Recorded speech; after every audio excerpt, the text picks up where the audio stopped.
Біз қайдан келдік? Қайда бара жатырмыз? Өмір деген не? Ал өлімнен кейін бізді не күтіп тұр? Бұл өте қарапайым, әрі сені ойландыратын сұрақтар. Әттең уақытты қыз. Ал сұрақтар өте көп. Мен бар болғаны осы сұрақтардың жауабын қабірдің есігі жабылмай тұрып білгім келеді.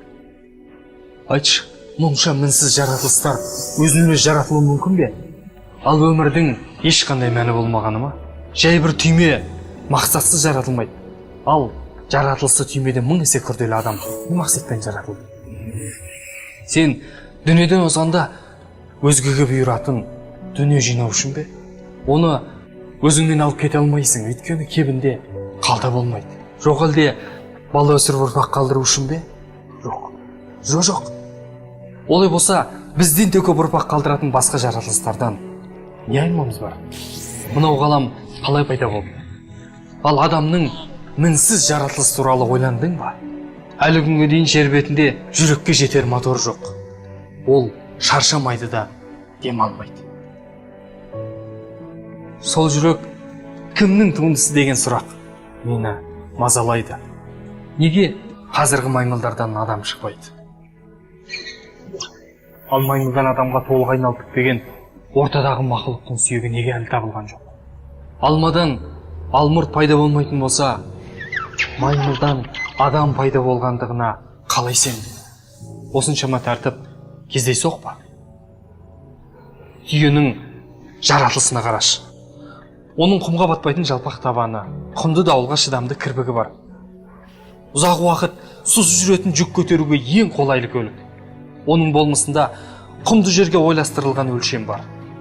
Ал бұл өлшемнің барлығы мінсіз ұлы өлшеушінің бар екенін көрсетеді емес пе? Сен қиналған кезде Аллаға жалбарынатын өтірік емес қой. Ал емтиханның алдында қыблаға қарап қолыңды жайғаныңды қалай жасырасың? Құлап бара жатқан ұшақта Аллаға сенбейтін адам болмайды. Неге біреуге жақсылық жасасаң рухың рахаттанады? Себебі жаның жаратушы тарапынан келген. Сол себептен сауапты істерден ләззат алады. Неге өтірік айтып күнә істеген кезде бетің қызарады? Өйткені Алла тарапынан сенің табиғатыңа күнәға қарсы иммунитет салынған. Оның аты иман. Айтшы маған, жер бетінде адам көзіне жететін камера бар ма? Ал адам миының тым болмаса, бір бөлігіне ғана жете алатын компьютер неге жоқ? Ал аурумен күресетін адамның өз иммунитетінің күшті құралы жер бетінде болған емес. Ал атмосфера сені секундың жартысына жетпей өлтіріп жіберетін күн сәулелерінің тек саған керегін ғана өткізуі кездейсоқ құбылыс па? Сен бүкіл жер бетінің ғалымдары жабылып, шыбынның ең болмаса қанатын да жарата алмайтынын білесің ғой. Анаңның құрсағында жатқанда бұл дүниенің бар екенін білмегенің сияқты, ақыреттің бар екеніне күмәнің болмасын. Ғылым әлемнің кездейсоқ пайда болғанын дәлелдегісі келеді. Олай болса мынау тәртіп, мінсіз жүйе қалай пайда болды? Эйфель мұнарасының құрылысына мыңдаған сәулетшілер қатысты. Егер саған біреу сол жерде кездейсоқ жел тұрып, темірлерді ұшырып, мұнара пайда болды десе, тірі адам сенбесе. Ал құрылысы мұнарадан миллион есе артық, мынау жаратылыстар мен ғалам кездейсоқ пайда болғанына қалай сенді? Мен әлем пайда болған кездегі ұлы жарылыс теориясына емес, ұлы жасаушыға сенемін. Ол Алла. Әлемдерді басқарушы, баршамызды ризықтандырушы, ол жанымызды алушы, нәпсіміздің не деп сыбырлағанын естиді. Біз қолымызды жайып сұрағанда, ол оны бос қайтаруға ұялады. Сенің тағдырың Алланың ғана қолында. Сондықтан одан басқа еш нәрсе сыйынуға лайық емес.